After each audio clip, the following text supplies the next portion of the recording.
భారతదేశపు మహాగ్రంథాలు, కావ్యాల సంపూర్ణ సంకలనం. సబ్స్క్రైబ్ చేయండి తిలక్.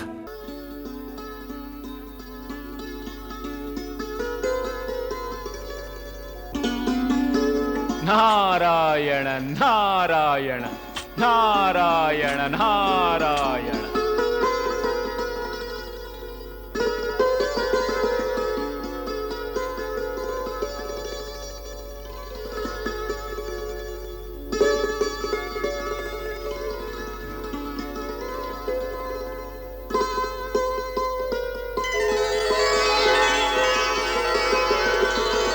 ద్వారకాధీశులకు జై, ద్వారకాధీశులకు జై, ద్వారకాధీశులకు జై, ద్వారకాధీశులకు జై, ద్వారకాధీశులకు జై. కృష్ణయ్య, కృష్ణయ్య, కృష్ణయ్య ఎక్కడికి వెళ్ళి ఉంటాడు? ఎప్పుడు ఈ కృష్ణ ఇంతే. మేము తన కోసం వస్తే తను ఎక్కడికో వెళ్తుంటాడు. కృష్ణయ్య, ఎక్కడున్నావు నువ్వు? మేము ఇక్కడే ఉన్నాం అగ్రజ. ఎక్కడున్నావు నువ్వు? మేము ఇందాక నుంచి అరుస్తున్నాం, ఉలుకు లేదు పలుకు లేదు. అసలు ఏమైపోయినట్టు నువ్వు? మా మందిరంలో ఉన్నాం అగ్రజ. మందిరంలో ఉన్నావా? అయితే మందిరంలో ఉన్నవాడికి మా పిలుపు వినిపించలేదా? మాకు నిజంగానే వినిపించలేదు అగ్రజ. నిలబడ్డారే, ఆశీనులు కండి అగ్రజ.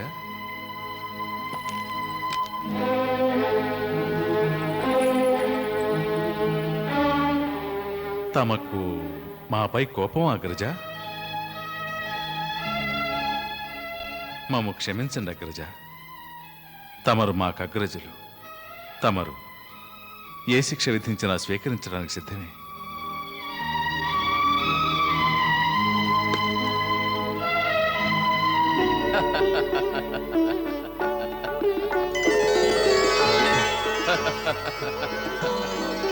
నవ్వుతున్నారు అంటే దీని అర్థం తమకు కోపం లేదనేగా? కృష్ణయ్య, నీ మీద కోపగించుకోవడం అంటే మా మీద మేము కోపగించుకున్నట్టే. చూడు, మరి తమ మొహంలోని ఆ కోపం? ఇది కేవలం ఒక నాటకం కృష్ణయ్య. నాటకమా? సహజంగా ఎప్పుడూ నీవే నాటకాలు ఆడుతుంటావు, కానీ నేడు మేము నాటకం ఆడాం. ఎలా ఉంది, ఎలా ఉంది మా నాటకం? మేము మిక్కిలి కలవరం చెందాం. తమ ముఖంలోని ఆ భావాన్ని చూసి నిజంగానే తమరు కోపంగా ఉన్నారనుకున్నాం. అదీగాక తమరు గదాధరులే వచ్చారు కదా.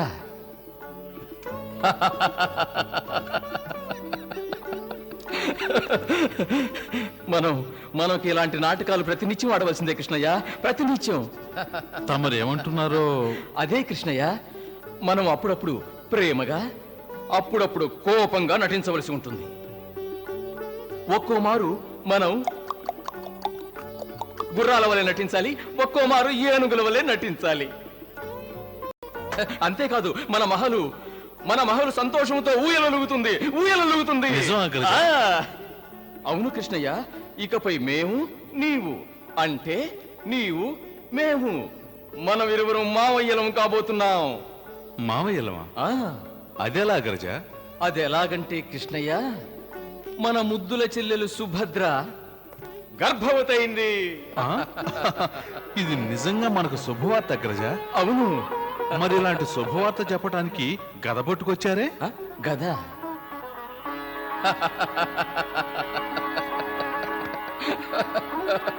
కృష్ణయ్య, అసలు ఏం జరిగిందంటే, మేము గదాభ్యాసం చేస్తున్నాం. అప్పుడు అక్కడికి ఒక సైనికుడు వచ్చి ఇంద్రప్రస్థం నుంచి ఒక దూత వచ్చాడని తెలియజేశాడు. మేము అతన్ని అక్కడికే పిలిపించాం. అతనప్పుడు మాకు ఈ శుభవార్తను తెలియజేశాడు. ఈ శుభవార్తను వెంటనే నీకు తెలియజేయాలని పరుగున వచ్చేశాం. ఆహా, కృష్ణయ్య, మా ఆనందానికి అవధులు లేవు. అందువల్లనే మా వెంట గదను తీసుకొస్తున్న విషయాన్ని కూడా గుర్తించలేదు. మాదొక విన్నపం అగ్రజ. తమరిలాగే ఈ గదను తీసుకొని మన ముద్దుల మేనల్లుడు ముందుకెళ్ళి మాత్రం నిలబడకండి. వాడు భయంతో ఏడుపు మొదలెడతాడు. అవునంటావా? అయినా వాడెందుకు ఏడుస్తాడు? కృష్ణయ్య, మన మేనల్లుడు ఒక వీరపుత్రుడని నీవు మర్చిపోతున్నావు. పైగా వాడికి ఈ మేనమామల పోలికలే వస్తాయి. కృష్ణయ్య, మరొక విషయం, మన మేనల్లుడు ఎన్నడు మట్టి బొమ్మలతో ఆడనే ఆడ్డు. వాడు ధనుస్సు, గదల వంటి ఆయుధాలతోనే ఆడుకుంటాడు. కృష్ణయ్య, మేము ఒక నిర్ణయానికి వచ్చేసాం. అదేమిటో చెప్పండి అగ్రజ. అదే, మేము మన మేనల్లుణ్ణి ఈ సృష్టిలోకెల్లా సర్వశ్రేష్ఠ గదాధరుణ్ణి గావించాలని. మేము వాడికి గదాయుద్ధంలో శిక్షణ ఇస్తాం. ఒకవేళ వాడు నేర్చుకుంటూ తప్పు ఏదైనా చేసినట్టయితే మేము వాడిని ఏ విధంగా శిక్షిస్తామంటే దానితో వాడు ఏడుపు మొదలెడితే అప్పుడు మేము వాణ్ణి ఓదార్చటానికి మురళి వాయిస్తాం. బాగుంది బాగుంది వాసుదేవా. బావగారు, మీరు వాసుదేవులు ఏదో ఊహాలోకంలో విహరిస్తున్నారు. రుక్మిణి, ఈనాటి మా ఊహలే రేపటి వాస్తవాలవుతాయి. ఆ, బావగారు, మీరు రేపటి గురించి ఆలోచిస్తున్నారు, కానీ ఈనాటి వాస్తవాన్ని తెలుసుకోవడం లేదు. నేటి వాస్తవమా? ఏమంటున్నావు రుక్మిణి? ఈనాటి వాస్తవం ఏమిటంటే తమ ముద్దుల చెల్లెలు సుభద్ర గర్భవతి. ఈ శుభవార్త మాకు ముందే అందిందిగా. తమరి శుభవార్తను సగమే విన్నారు స్వామి. సగమా? ఏమంటున్నావు? ఏముంది బావగారు, ఇంద్రప్రస్థంలో సుభద్ర సీమంతానికి ఏర్పాట్లు చేస్తున్నారట. దూత ఈ సందేశాన్ని తీసుకొచ్చాడు. సుభద్ర గర్భవతిని తెలియగానే పూర్తిగా వినకుండానే తమరొచ్చేశారు. బావగారు, అప్పుడే తమరు తమ మేనల్లుడికి గదను తిప్పడం నేర్పిస్తున్నారు. ఇక ఈ మహానుభావులు మురళి వాయించి ఓదారుస్తున్నారు. ఇక మీరిద్దరూ తయారవ్వండి. ఇంద్రప్రస్థానికి బహుమతులు పంపించాలి కదా. ఇప్పుడే నేను తయారవుతాను. మా ముద్దుల మరదలు సుభద్రను సన్మానించడానికి, ఆమెకు బహుమతులు అందించడానికి. ఉమ్. కృష్ణయ్య, ఆ? మనం ఇరువురము ఈ విషయాన్ని మరచామేంటి? అవునగ్రజ, మన మేనల్లుడి ముచ్చట్లలో ఆ విషయం ఆలోచించనే లేదు.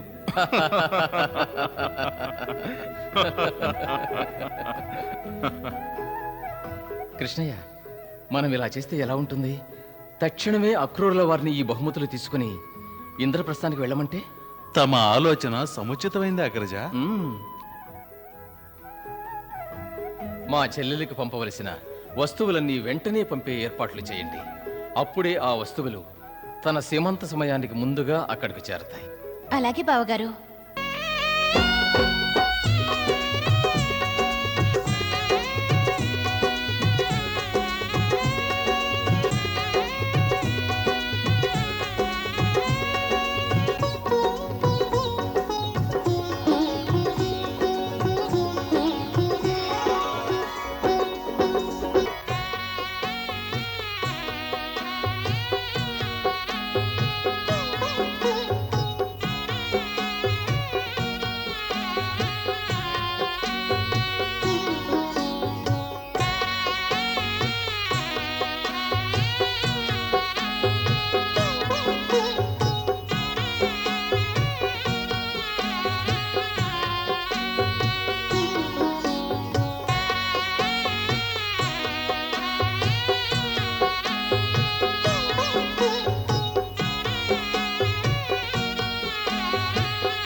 చెప్పు, ఇప్పుడు నీ మిత్రుడిగా నన్ను స్వీకరిస్తావు కదూ?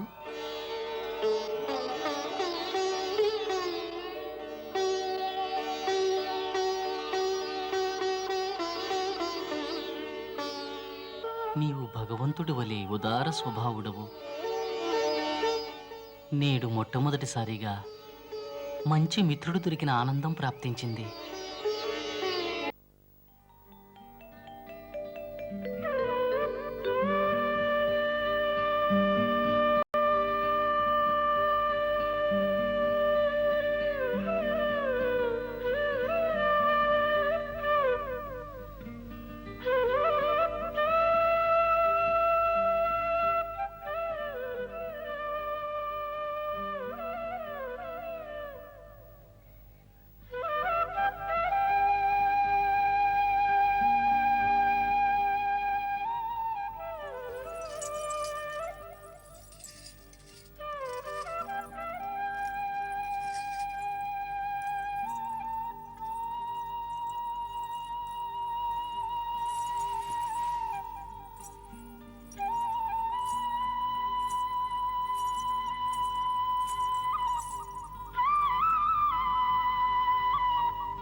ప్రణామం స్వామి.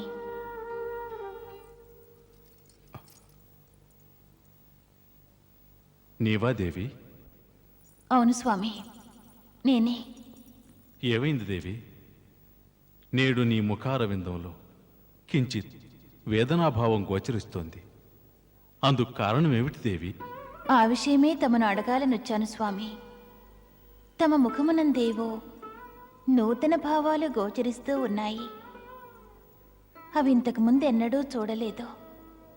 తమ వేణువు సైతం నేడో వేదనతో కూడిన స్వరాలను పలుకుతున్నది. ఏం సంభవించింది స్వామి? తమ భక్తులెవరైనా దుఃఖావస్థలో ఉన్నారా? లేనిచో తమ భక్తులెవరైనా సంసార బంధంతో కలవరపడుతున్నారా? తమ వ్యాకులతను చూసి తమ మురళి యొక్క మధుర స్వరం కూడా చలించినది. కేవలం నీవు మాత్రమే మా అంతరంగాన్ని దర్శించగలవు. అందువల్లనే మేము ఏ విషయాన్ని దాచం. నీ ఊహ నిజమే దేవి. ఈ సంసారం అనే మాయ మా భక్తుణ్ణి దుఃఖ సాగనంలో ముంచి ఎంతగానో పీడిస్తోంది. ఒక బలవంతమైన విషనాగు ఒక బలహీనుణ్ణి ప్రాణాలతో మింగి తన నోటి నుండి వెలికి రాకుండా చేసినట్లుగా దారిద్ర్య బంధనాలు మా భక్తుణ్ణి పట్టి పీడిస్తున్నాయి. మాకది ఎంతో దుఃఖాన్ని కలుగజేస్తోంది దేవి. అంతటి భక్తుడెవరో? అతని దుఃఖాన్ని తమరు చూస్తున్నారే కాని దూరం చేయడం లేదు. అతనెవరో? సుధాముడు. సుధాముడా? ముందెన్నడూ ఆ పేరు వినలేదే. కొత్త భక్తుడా? పాత భక్తుడే. ఎన్నో జన్మలుగా పరమ భక్తుడు. అంతేగాక ఈ జన్మలో మాకు బాల్యమిత్రుడు కూడా. మాటలతో నన్ను మభ్యపెట్టకండి. చెప్పండి, ఎవరతనో? ఎక్కడుంటాడో? అలా చూడు, ఇంత రాత్రివేళ ఆ కుటీరంలో మేల్కొని ఉన్నాడు. విశ్వమంతా నిద్రాదేవి ఒడిలో జోగుతుంటే అతడు ఆ కుటీరంలో కూర్చొని మా నామాన్ని స్మరిస్తున్నాడు. శ్రీకృష్ణ